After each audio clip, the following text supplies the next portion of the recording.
ассалому алайкум шунавандагони азиз. барномаи иттилооти хабарро мустақиман аз студияи марказии радиои муҳоҷир мешунавед.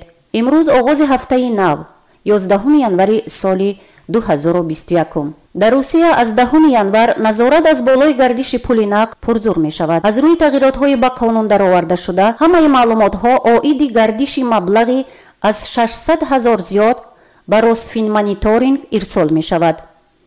бар замми ин ирсоли аз 100 000 рубл ба почта низ пурзур мешавад.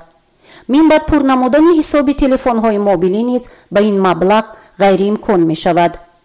ёдовар мешавем ки дар Русия аз суратҳисоби рақами мобилӣ имконияти гирифтани пули нақд мавҷуд асту онро ҳамчун ирсоли маблағ метавон истифода бурд. аз 1 январ то 10 январ масъулини фурудгоҳи куромочи Самара 126 бағочи мусофиронро тафтиш намуда чизҳои мамнӯъро мусодира намуданд. телевизиони Русия дар намоиши қайд намуд ки аз 25 мусофири аз Тоҷикистон омада 145 килограмм маҳсулоти мамнӯъ ба вуруд гирифта сӯзонида шуданд. аммо номгӯи маҳсулоти нобуд карда норӯшан боқӣ мемонад.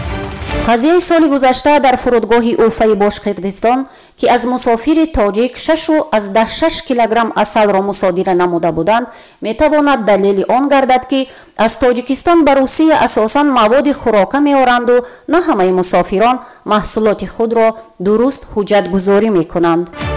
пулиси Оренбург муҳоҷири тоҷикро боздошт намуда нисбаташ парвандаи маъмуриӣ оғоз намуд. ин нафар ба ҷурми истеъмоли нӯшокиҳои алкоголӣ дар ҷамъият муттаҳам мешавад. нашрияи комсомольская правда исми ин нафарро наовардааст, аммо мегӯяд ки аз болои ин нафар ҳамзистонаш рӯзи 7 январ ба пулис шикоят бурдаанд. онҳо ин нафарро ба зуроварӣ нисбати ду ҷавони ҳамватанаш айбдор мекунанд, аммо маълум нест ки кор танҳо ба зуроварӣ анҷомидааст ё аломатҳои дастдарозӣ низ ҷой дошт. пулис ин қазияро таҳқиқ мекунад, вале қарори оғози парвандаи ҷиноятиро ҳоло раво надидааст.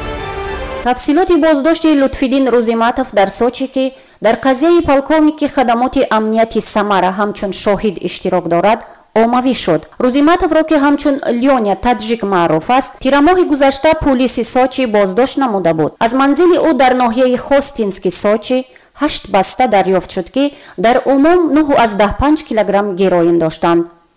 боздошти Александр Кириллин дар Сочи бо 14 грамм героин боиси тафтишу боздошти Рузиматов гашт. мақомоти тафтишотӣ дар он ақидаанд ки пайи ин қазия ба Самара мебарад ки номбурда дар он ҷой иқомат дошт. ёдовар мешавем ки Рузиматов баъди шартан аз озодӣ маҳрум шуданаш дар Самара ба Сочи кӯч карда буд.